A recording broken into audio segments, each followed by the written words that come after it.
wanting to break up with my GF because I was a dare date.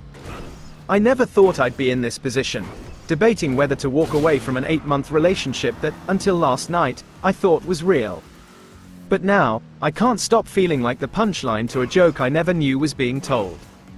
It started at a funeral. A weird place to meet someone, but there she was, witty, beautiful, and somehow making jokes that made the entire somber event feel lighter. She asked if I had put the guy in the casket myself. I laughed. Who wouldn't? That moment led to an entire afternoon of talking, and by the end of it, I had her number.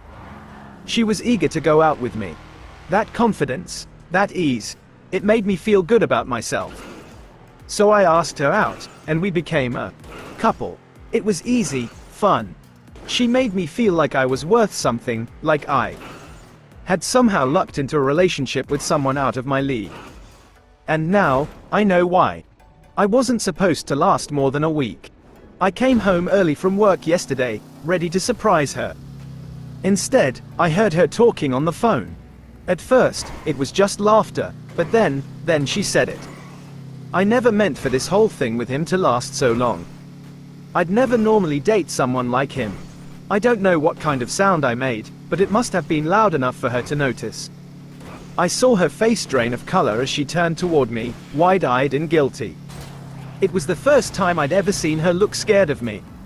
She hung up, and then came the waterworks. Tears, trembling lips, desperate apologies.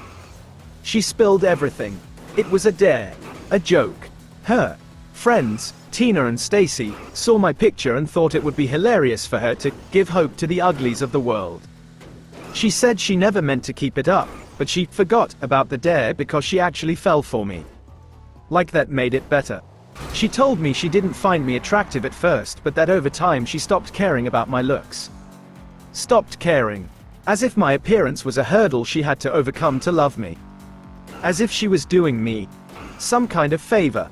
I snapped. I called her an immature waste of my time and told her I wished she had just dumped me after the first week instead of letting me believe I had something real. Then I left. I packed a bag and went to my mom's place. And now, I don't know what to do. She's been blowing up my phone ever since. Crying. Apologizing. Begging me to come home. But the worst part, her friends, the ones who started all this, haven't reached out.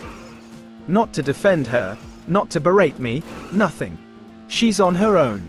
And that tells me everything I need to know. Still, I went back home the next day because I had to. We share a house, and I still pay rent there. As soon as I walked in, she threw herself at me, sobbing so hard she could barely breathe. She kept asking how she could fix it, how she could prove she really loved me. I asked her why she still talked to them. Why she let them laugh at me for months. Why she was willing to humiliate me just to keep the peace. She told me I was putting her in an impossible situation. That choosing between me and her friends wasn't fair. That she loved me, but she couldn't just throw away years of friendship. That was my answer right there. I told her I deserved better. That she and her friends were far uglier than I could ever be. Then I walked out. She tried to stop me, grabbing onto me, kissing me, offering me things that made my skin crawl. It was desperate and disturbing. I left. Anyway, I'm back at my mom's. She told me I'd find someone who would fight for me instead of laughing at me. I believe her. I'm moving out soon. Until then, I have to endure living in that house, but I don't care. I made my choice. I deserve to be more than a joke.